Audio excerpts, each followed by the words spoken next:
Halo pejuang wisuda, sehat ya? Semoga skripsi Anda tuntas dalam tempo yang sesingkat-singkatnya. Di video kali ini kita akan membahas mengenai cara untuk menyusun paragraf di latar belakang bab 1 skripsi. Seperti apa prosesnya? Simak video ini sampai selesai.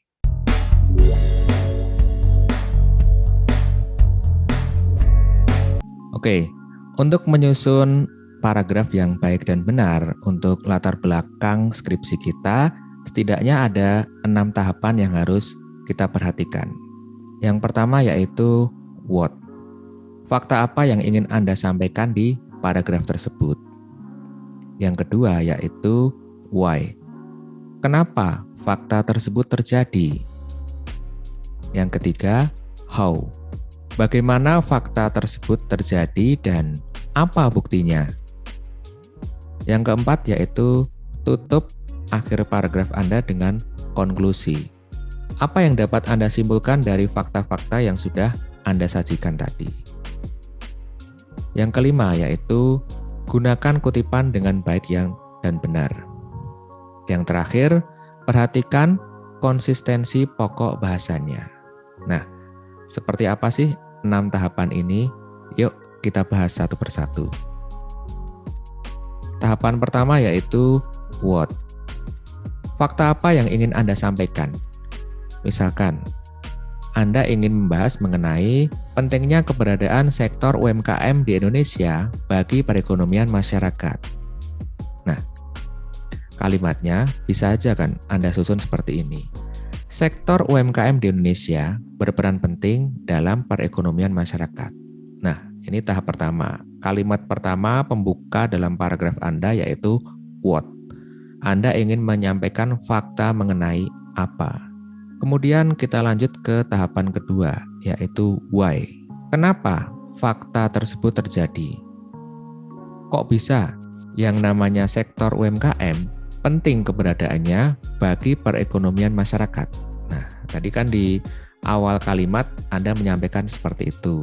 Nah, jawabannya harusnya Anda sampaikan di kalimat kedua. Misalkan seperti ini.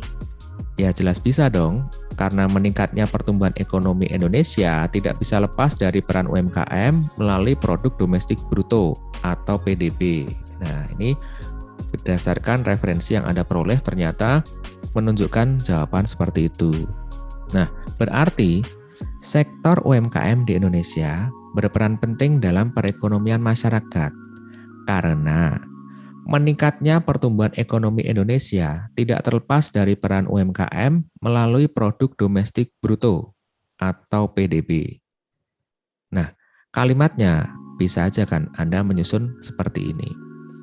Sektor UMKM di Indonesia berperan penting dalam perekonomian masyarakat. Titik.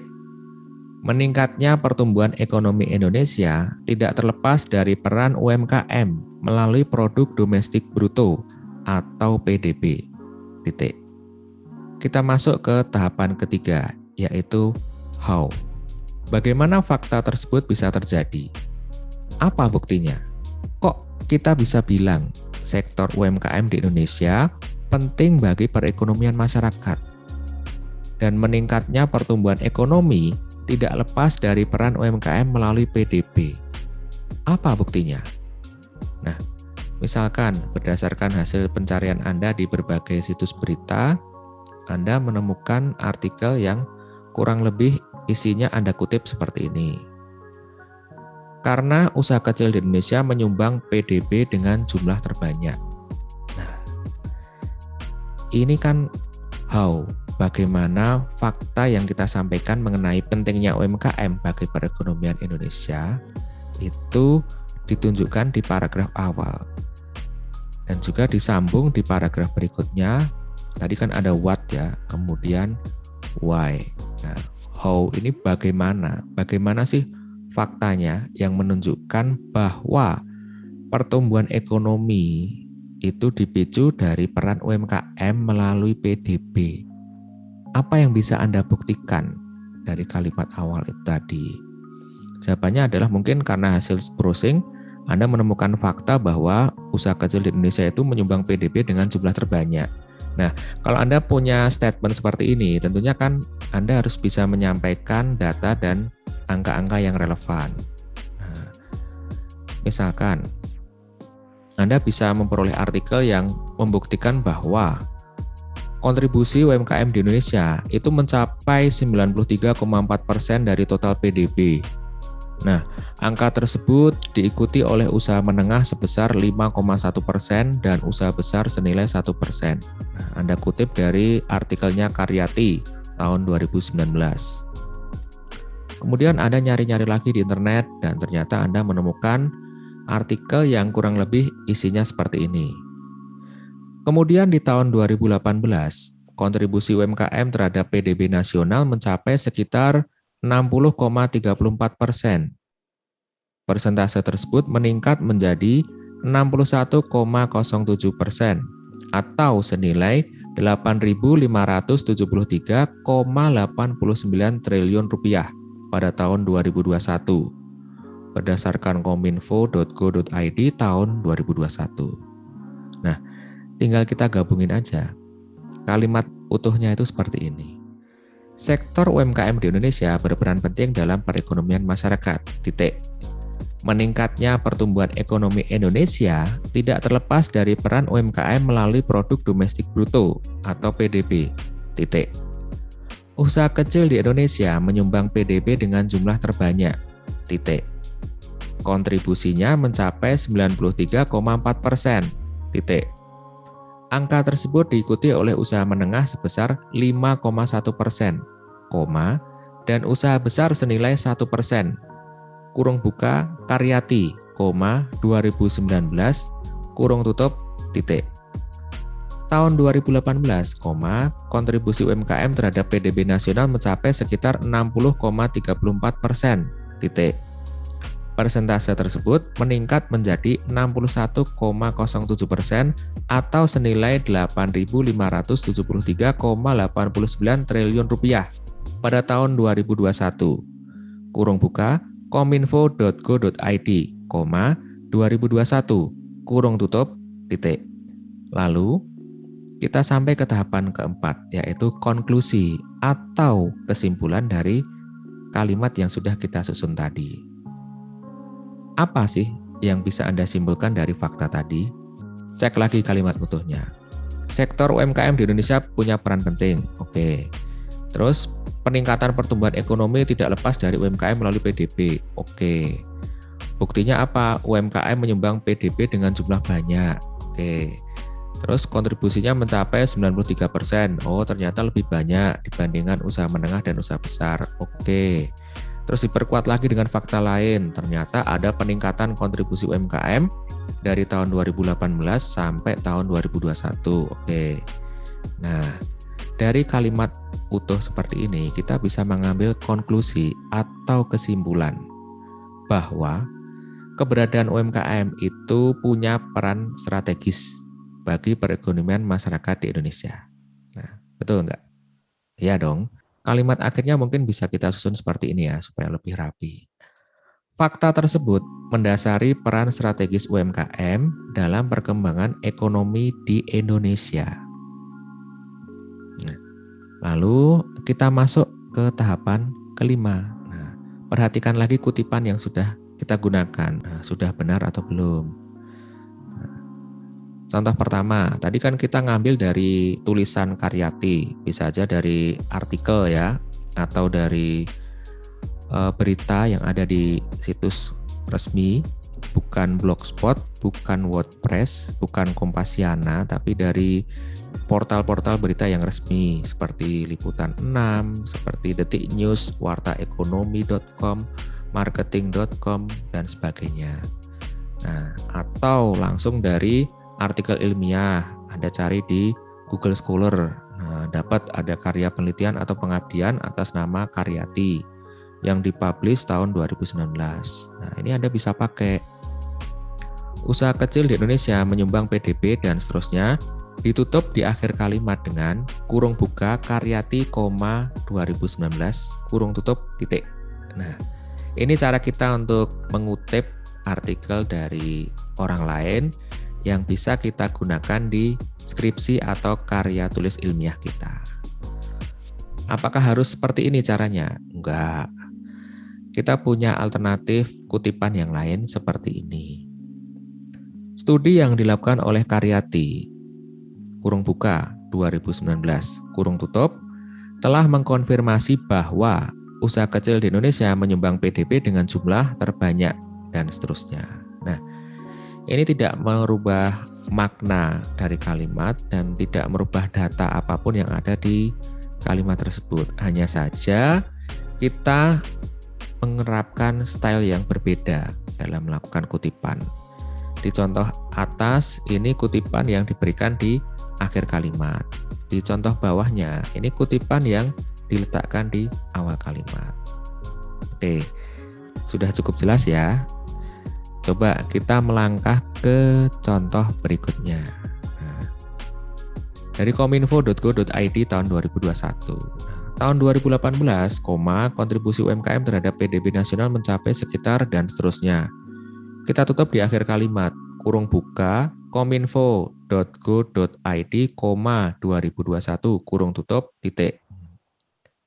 Kok kita nggak menyebutkan nama? Jadi gini, seringkali kalau kita dapati pers release ya, atau tulisan, atau artikel, atau berita lah, yang dirilis oleh pemerintah, seperti di situs kominfo.go.id, jarang sekali yang mencantumkan nama penulisnya. Nah, mungkin kalau di Karyati, di contoh sebelumnya itu kan dari artikel penelitian atau pengabdian ya, atau mungkin dari berita resmi, itu biasanya ada penulisnya, si wartawan yang bersangkutan yang membuat artikel tersebut.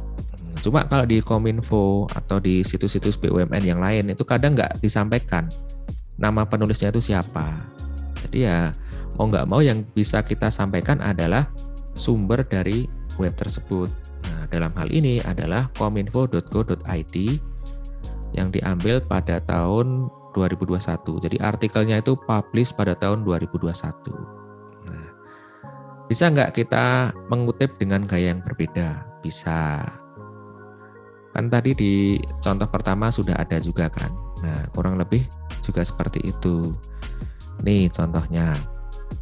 Mengacu pada data dari Kominfo, kurung buka 2021, kurung tutup, koma, kontribusi UMKM terhadap PDB nasional, dan seterusnya.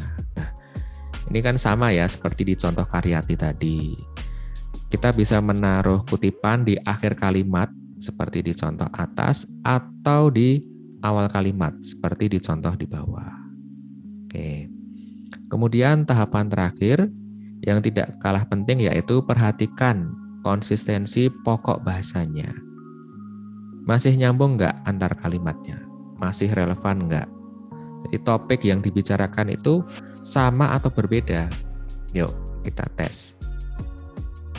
Kalimat pertama, sektor UMKM di Indonesia berperan penting dalam perekonomian masyarakat. Oke.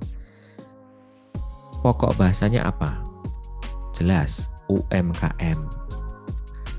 Yuk kita sambung ke paragraf kedua. Di kalimat kedua.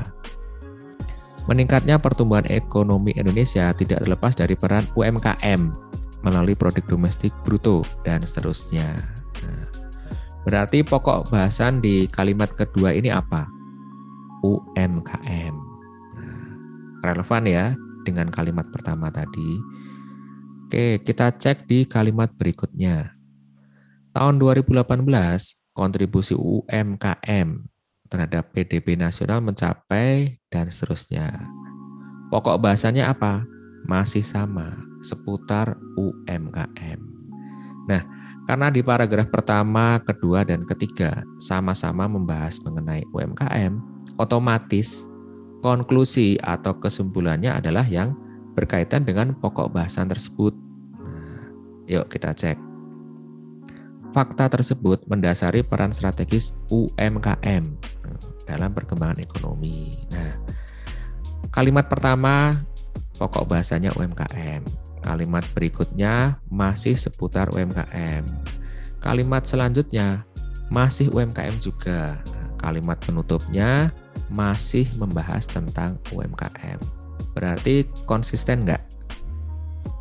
Konsisten ya. Jadi pokok bahasanya itu nyambung antar kalimatnya. Oke, sekarang sebagai penutup kita cek ya paragraf lengkapnya dengan rumus 6 tahapan tadi. Pertama, tahapannya adalah what. Kita ingin menyampaikan fakta mengenai apa. Sektor UMKM di Indonesia berperan penting dalam perekonomian masyarakat. Kemudian why yang warna hitam. Meningkatnya pertumbuhan ekonomi Indonesia tidak terlepas dari peran UMKM melalui produk domestik bruto atau PDB. Nah, kalimat pertama dan kedua ini kan saling terkait ya. What, kita sedang menyampaikan fakta bahwa UMKM di Indonesia itu penting. Kenapa kok penting? Ya karena meningkatnya pertumbuhan ekonomi Indonesia itu ada peran UMKM di situ melalui PDB. Nah, berarti kan why. How, kok iso? Nah, kok bisa yang namanya UMKM itu punya peran melalui PDB. Nah, kita jelaskan kontribusi usaha kecil di Indonesia itu terkait dengan PDB seperti apa. Berarti kan how. Nah, kita memberikan bukti bagaimana kok bisa UMKM itu punya peran dalam pertumbuhan ekonomi melalui PDB. Nah, kemudian di tahapan yang berikutnya yaitu konklusi ya atau kesimpulan. Nah, fakta tersebut mendasari peran strategis UMKM. Nah, ini kita ambil dari apa yang sudah bisa kita rangkum dari pokok bahasan di kalimat pertama, kedua, dan sampai kalimat yang terakhir. Nah, berarti untuk tahapan 1, 2, 3, dan 4, yaitu what, why, how, dan konklusinya sudah komplit. Nah, tahapan yang kelima apa tadi? Kita cek kutipannya. Ini ada kutipan dari Karyati tahun 2019, benar ya. Kalau memang nama penulisnya itu nama akhirnya adalah Karyati. Misalkan nama aslinya itu Intan Karyati. Nah, berarti yang kita pakai adalah Karyatinya. Komanya itu adalah tahun dari publikasi artikel tersebut. Nah, kebetulan ini dipublikasikan pada tahun 2019. Kemudian kominfo.go.id, ini contoh yang berbeda ya kutipannya, karena tadi sudah saya sampaikan di menit sebelumnya. Untuk situs kominfo.go.id ini formatnya adalah siaran pers sehingga tidak disampaikan penulisnya siapa. Ya udah, solusinya bagaimana? Kita tulis aja nama webnya. Oke, terus kita cek yang terakhir di tahapan ke-6 tadi adalah konsistensi pokok bahasan. Nah, ternyata dari kalimat pertama sampai kalimat terakhir sama-sama punya pokok bahasan di seputar UMKM. Nah, berarti kan konsisten, relevan, dan nyambung antar kalimatnya. Oke, itu aja yang dapat saya sampaikan. Semoga setelah menyimak video ini Anda bisa membuat paragraf yang baik dan benar dalam karya tulis ilmiah Anda. Semoga video ini bermanfaat, tetap sehat, tetap semangat. Jangan lupa like, share, komen, dan subscribe. Terima kasih.